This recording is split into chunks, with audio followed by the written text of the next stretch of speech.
Merci pour ces introductions pertinentes, justes. Je me permets juste une notation. On est toujours renvoyé dans la vie à sa vérité. Et dès lors qu'on s'en éloigne, on a tort. Je suis né nomade, j'ai vécu nomade, j'ai imaginé à un moment donné pouvoir poser mon baluchon, mais c'était une erreur. Et finalement, nomade tu nais, nomade tu restes.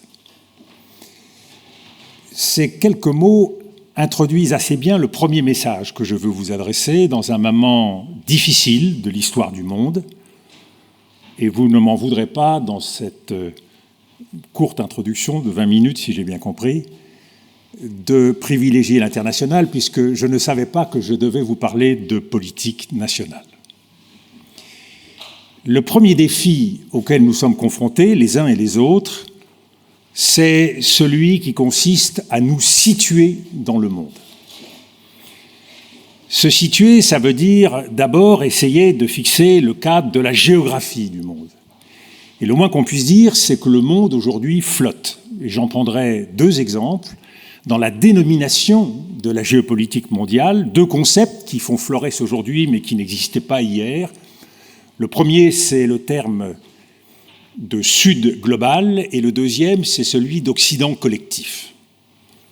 S'il n'existait pas hier, c'est qu'il n'avait pas de réalité et qu'il ne fallait donc pas nommer le monde ainsi. Malheureusement, le monde évolue vers ce Sud global qui rassemble aussi bien la Chine que le Nicaragua.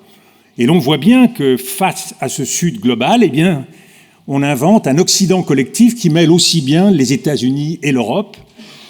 Et j'ajouterai un autre concept, c'est un cryptogramme. Je n'aurai pas l'indécence de vouloir l'établir devant vous, mais un cryptogramme chinois, un idéogramme chinois qui mêle America et Ouest, qui est à mon avis plus explicite encore que l'Occident collectif, parce qu'il dit mieux ce qu'il veut dire.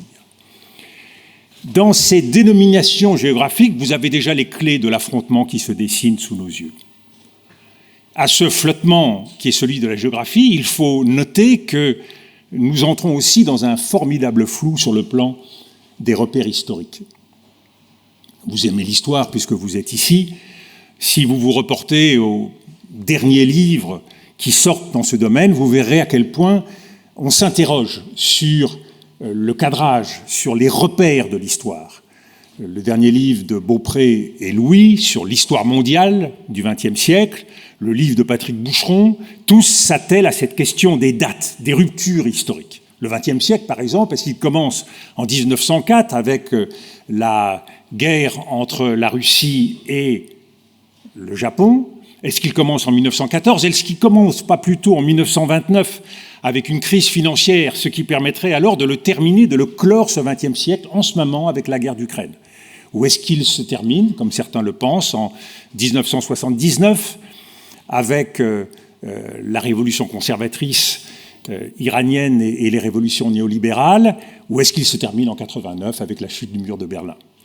Tout ceci vous semble peut-être vaseux, c'est très important. Pourquoi? Parce qu'on n'a pas la même perception du monde selon qu'on imagine que le monde, au XXIe siècle, a commencé avec le 11 septembre 2001, ou s'il commence au contraire un peu plus tard avec la crise financière de 2008-2009, ou au contraire avec la guerre en Ukraine et le nouveau monde dans lequel il nous introduit. Donc, cette perception du monde, cette diversité des perceptions, elle est très importante. Il y a un troisième facteur de flottement, c'est celui du lieu d'où l'on regarde le monde, c'est le regard que l'on porte sur le monde à partir de ce lieu. Si vous allez à Hong Kong, vous ouvrez votre télévision, le bulletin des nouvelles du monde n'a rien à voir avec celui que vous aurez à Rio de Janeiro ou, au contraire, à Riyad ou à Paris. Nous ne parlons pas du même monde. Donc imaginez quand les diplomates du monde entier se retrouvent, eh bien c'est Babel. C'est Babel, c'est-à-dire qu'on ne se comprend pas. Et il n'y a pas aujourd'hui, dans la diplomatie, les interprètes, les casseurs de code susceptibles de créer ce langage qui permet aux gens de parler de la même chose.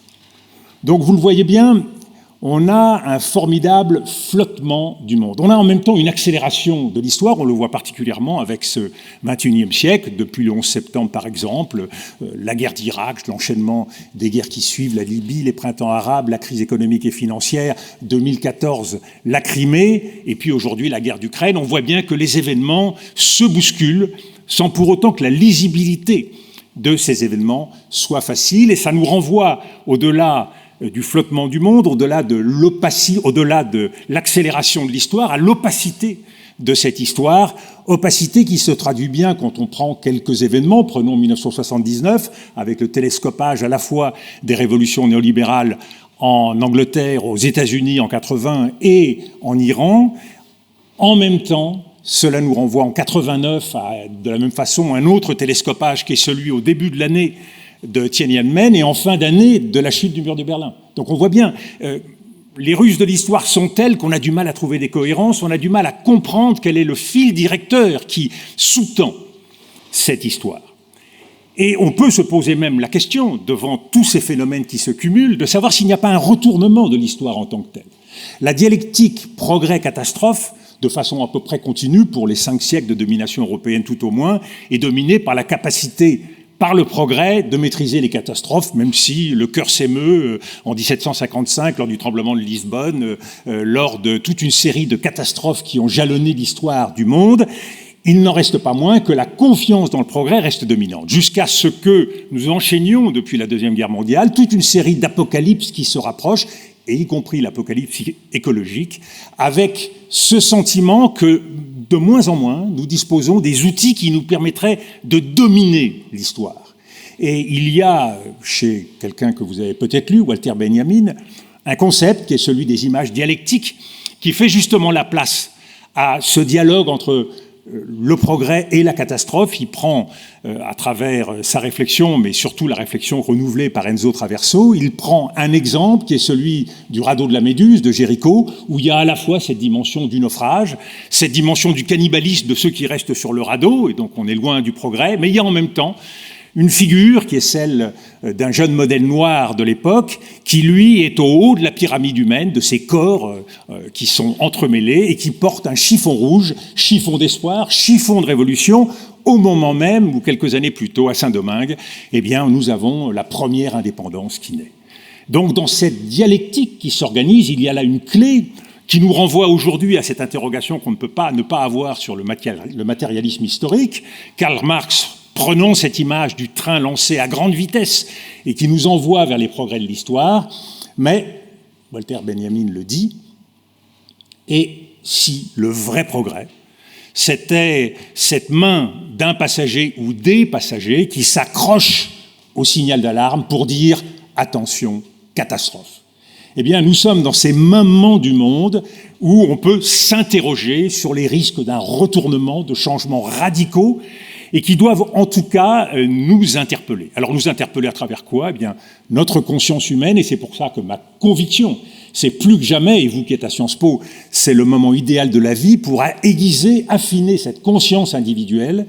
Personnellement, j'ai été très marqué par tous ceux qui, dans leur temps, qu'ils soient philologues, qu'ils soient historiens, qu'ils soient géographes, ont cherché à tenir le carnet des événements. C'est le cas de quelqu'un comme Victor Klemperer, qui a suivi la montée du nazisme, pas à pas, notant l'évolution de la langue dans son livre Lingua Tertii Imperii, noter l'évolution de la langue, comme le fera un peu plus tard quelqu'un comme Jan Patočka, à travers son concept de solidarité des ébranlés, Simone Weil, à travers la condition ouvrière, tous ces gens qui, à un moment donné, se posent la question de que faire, comment réagir, que penser, qui croire. Évidemment, tout ceci peut vous paraître lointain. Comment se situer ? Mais c'est la condition pour s'interroger sur le deuxième point que je veux développer devant vous. Comment agir dans l'urgence qui est la nôtre ? Comment agir sur le monde ? Et nous sommes aujourd'hui confrontés à une situation qui est, à mon sens, sans précédent et qui est une accumulation de rivalités qui se télescopent sans qu'on sache laquelle va l'emporter sur l'autre. La première rivalité historique auquel nous sommes confrontés, c'est celle de la puissance, c'est celle des États, c'est celle des États-Unis et de la Chine pour la première puissance mondiale. Et à l'heure du 20e congrès chinois, on voit bien à quel point cet objectif de domination, d'affirmation d'une puissance est un enjeu essentiel. Mais il y a une deuxième rivalité qui me paraît importante et qui s'ajoute à la première, qui est la rivalité des systèmes politiques, des systèmes démocratiques, et ça, elle vous concerne directement. Est-ce que la démocratie est mieux faite pour nous permettre de faire face aux problèmes du monde, avec des sociétés qui se divisent? On voit la guerre civile culturelle qui se développe aux États-Unis, où ils sont divisés à peu près sur tout, sauf sur la nécessité d'aider l'Ukraine à faire la guerre. Et en même temps, l'autocratie qui, elle, fait valoir sa capacité à contrôler la société, par quels moyens, me direz-vous, et à quel prix, me direz-vous, mais qui ont cette capacité, à un moment donné, d'unité des forces pour faire face aux grands défis du monde. Et puis il y a une troisième rivalité qui est essentielle et qui est celle sur laquelle aujourd'hui on se penche et vis-à-vis de laquelle on hésite, c'est cette rivalité entre les blocs. Deux blocs qui ont tendance à se former, même si chacun souligne qu'il y a d'un côté des alliances rigides, de l'autre côté des alliances fluides, du côté de l'Orient, alliances rigides du côté de l'OTAN, de l'AUKUS, du Quad, enfin toutes ces organisations qui marquent la volonté d'un Occident de se fédérer devant l'inquiétude, et au contraire des alliances plus souples, plus tactiques, mais qui ont comme point commun de s'organiser autour de l'Occident. Et donc, puissances conservatrices d'un côté qui sont liées au maintien d'un ordre occidental, celui-là même qui s'est constitué après 1945 à travers des institutions multilatérales, les Nations Unies, mais aussi les institutions de Bretton Woods, le FMI et la Banque mondiale. Donc un ordre qui, évidemment, bénéficie bien davantage à une petite partie du monde, au mépris de l'immense majorité des États et des peuples. De l'autre côté, puissance révisionniste qui se fédère sur le ressentiment, le sentiment qu'ont, depuis plusieurs siècles et encore de façon accélérée dans les dernières décennies, eh bien, on leur vole un peu plus leur avenir. Et ça, c'est un ferment extrêmement profond de l'incompréhension du monde et qui explique ce qui est un mystère pour beaucoup d'observateurs. Comment se fait-il que, devant la guerre d'Ukraine, autant de pays, autant d'individus affichent ainsi une sorte de neutralité, ne veulent pas choisir, renvoyant dos à dos, dans une guerre de blancs, renvoyant dos à dos, dans le fond, deux pays.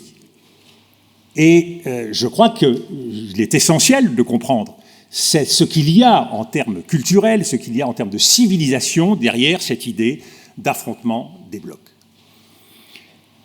À partir de ces rivalités, on voit bien qu'il y a un piège et que la guerre d'Ukraine fonctionne à la fois comme un accélérateur et en même temps comme un masque d'une réalité qui doit nous conduire à nous interroger. Est-ce que cette guerre en Ukraine ne cache pas une autre guerre? Et est-ce qu'on peut gagner une guerre sur le terrain militaire et la perdre sur le plan politique, qui est une vieille querelle d'historiens, nous l'avons nous-mêmes vécu, et on peut l'affirmer à partir de ce qui s'est passé en Algérie, de ce qui s'est passé dans d'autres régions du monde.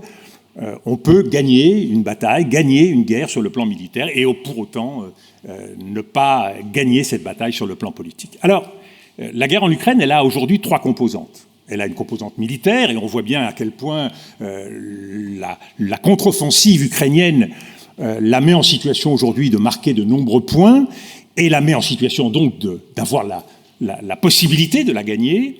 Et on voit au même moment comment cette guerre s'élargit à travers une riposte du côté russe qui escalade en englobant de plus en plus par la terreur la société civile ukrainienne, en multipliant les bombardements des villes, en utilisant toutes sortes d'armes. On voit bien également comment il y a élargissement de cette guerre à travers d'autres vecteurs. C'est le cas en particulier, même si la question n'est pas judiciairement tranchée, si je puis dire, du gazoduc Nord Stream. Et on voit bien comment d'autres perspectives sont ouvertes, qu'il s'agisse des câbles de données qui peuvent relier d'autres pays de l'Occident, mais il y a donc cette capacité d'élargissement, d'aggravation du conflit lui-même. Puis il y a une deuxième bataille. Cette bataille, elle est économique.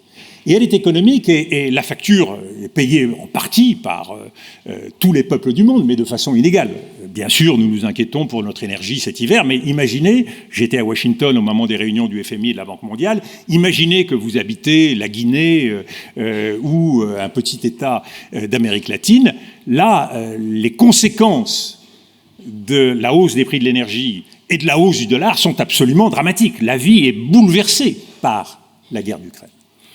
Donc, il y a là un élément tout à fait important, et la vie est bouleversée aussi par les conséquences des sanctions qui sont des sanctions occidentales non ratifiées par la communauté internationale et qui donnent encore le sentiment d'un cavalier seul. Vous voyez bien l'importance que j'attache à la perception des choses. Il y a la vérité, telle qu'on peut, nous, Européens, Français, avoir le sentiment de la détenir, et puis il y a la perception en d'autres points du monde qui modifie complètement l'histoire qui se raconte, modifie les rapports de force. Et donc cette bataille économique, eh bien, elle ne suscite pas l'adhésion de beaucoup de pays du monde. Et il y a une troisième bataille, qui est bien sûr la bataille politique et idéologique, auquel la Russie attache une grande importance, et elle l'amène évidemment de façon parallèle avec des pays comme la Chine, comme la Turquie, et qui, elle, est une bataille essentielle parce qu'elle tourne justement autour de la question de cette primauté, de cette domination occidentale qu'il s'agit aujourd'hui de changer en renvoyant à un ordre plus juste. Et nous voyons bien combien nous, Français, eh bien, nous sommes un peu embarrassés dans cet échiquier, même si on voudrait se placer en termes de médiateurs, ne serait-ce que par notre positionnement au Sahel, puisque dans la cascade des interventions occidentales depuis le Kosovo, donc depuis 1999, 2001, 2003, 2011, 2013, notre présence au Sahel aujourd'hui, militarisée, apparaît comme une intrusion, une cristallisation qui conduit d'ailleurs beaucoup de peuples de ces régions à marquer leur rejet vis-à-vis de l'action qui est la nôtre. Donc dans ce monde globalisé, dans cette guerre mondialisée, il y a deux batailles qui sont extrêmement difficiles pour nous. La bataille économique et la bataille qui se joue sur l'alimentation, sur l'énergie, sur tous les terrains économiques, sur le dollar, sur les taux d'intérêt. Et il y a la bataille politique, parce que c'est une bataille très largement idéologique et que celle-là, il n'est pas du tout dit que nous puissions la gagner facilement. Alors quels sont les leviers? Je terminerai là-dessus. Quels sont les leviers que nous avons pour essayer de corriger cette histoire qui, vous le voyez, dont la pente est dangereuse pour nous tous?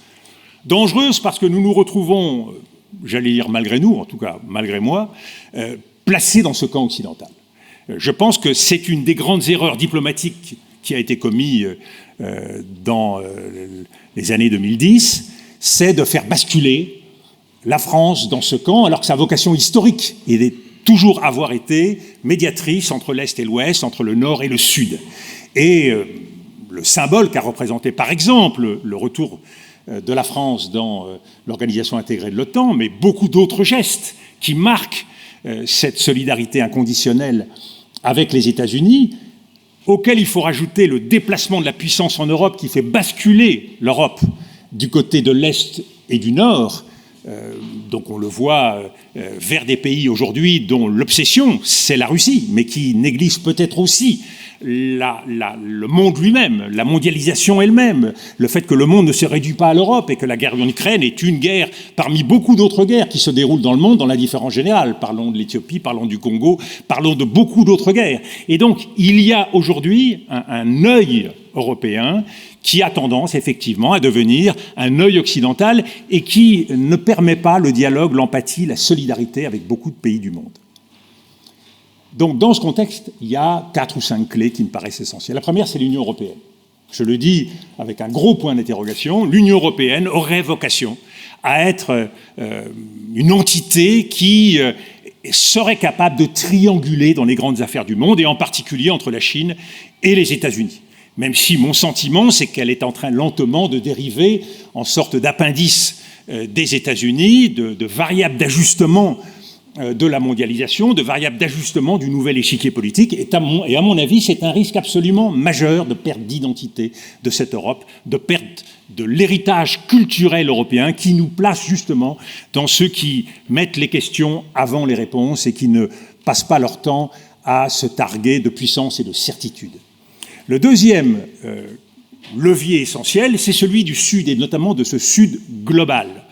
Le Sud global a la capacité, à un moment donné, à corriger cette fuite en avant du monde dans les jeux de la puissance pour nous ramener à un certain nombre de grands sujets centraux qui sont des politiques alimentaires, politiques de santé publique, politiques de paix, et nous obliger en quelque sorte à nous atteler à des travaux pratiques que nous laissons trop souvent en déshérence, la question de l'endettement dans les pays du Sud. Donc on voit bien que tous ces sujets ont une réalité concrète qui malheureusement n'est pas traitée, ou traitée à travers le regard un peu égoïste des pays qui sont des pays riches par opposition à des pays pauvres. L'autre point que je voudrais souligner, c'est à quel point il y a urgence de la réforme de l'ordre international. L'ordre international est un ordre aujourd'hui profondément injuste, profondément inégalitaire, et on le voit dans le blocage du système onusien, le blocage du Conseil de sécurité. On le voit aussi dans l'inéquité des moyens dont disposent les différents États dans le cadre du FMI et de la Banque mondiale, avec des États qui sont littéralement mis le couteau sous la gorge à appliquer un certain nombre de directives qui souvent sont totalement déconnectées du réel de ces pays. Donc là, vous le voyez bien, dans la réforme de l'ordre international, il y aurait la place de s'ouvrir à des revendications du monde, ne serait-ce que de représentativité. L'Afrique n'est pas représentée, l'Amérique latine n'est pas représentée, il y a des grands États d'Asie qui ne sont pas représentés. Est-ce que tout ça a un sens si l'on veut avancer? Donc vous le voyez, voilà des chantiers, voilà des clés qui nous permettraient de corriger ces déséquilibres du monde. Et voilà pourquoi je pense que dans cette guerre en Ukraine, ne doutant à aucun moment de ce principe fondamental, qui est qu'il y a un agresseur qui doit être sanctionné, c'est la Russie. Il y a un principe d'intégrité territoriale, de souveraineté qui a été mis à mal. Il faut faire prévaloir ces principes, et sur cette base, nous pouvons rallier un grand nombre d'États du monde, mais nous ne menons pas, à mon sens, suffisamment la bataille de l'ONU pour faire en sorte justement de réduire ceux qui, aujourd'hui, sont soit hostiles, soit neutres, et faire en sorte justement que ces principes prévalent. Et nous ne menons pas assez la bataille politique pour casser les lignes d'opposition et les lignes de fracture du monde qui risquent de nous enfermer dans une spirale d'affrontement, de confrontation autrement plus grave que la situation actuelle. Donc, en conscience, mon sentiment, c'est qu'il y a à reprendre prise sur le réel à un moment où le réel nous échappe. J'aurais pu dire des choses sensiblement égales si j'avais traité de la politique intérieure française, où j'ai le sentiment aussi que la perte de prise sur le réel, le risque que nous prenons de nous détacher des consciences collectives constitue là aussi un profond handicap. Je vous remercie.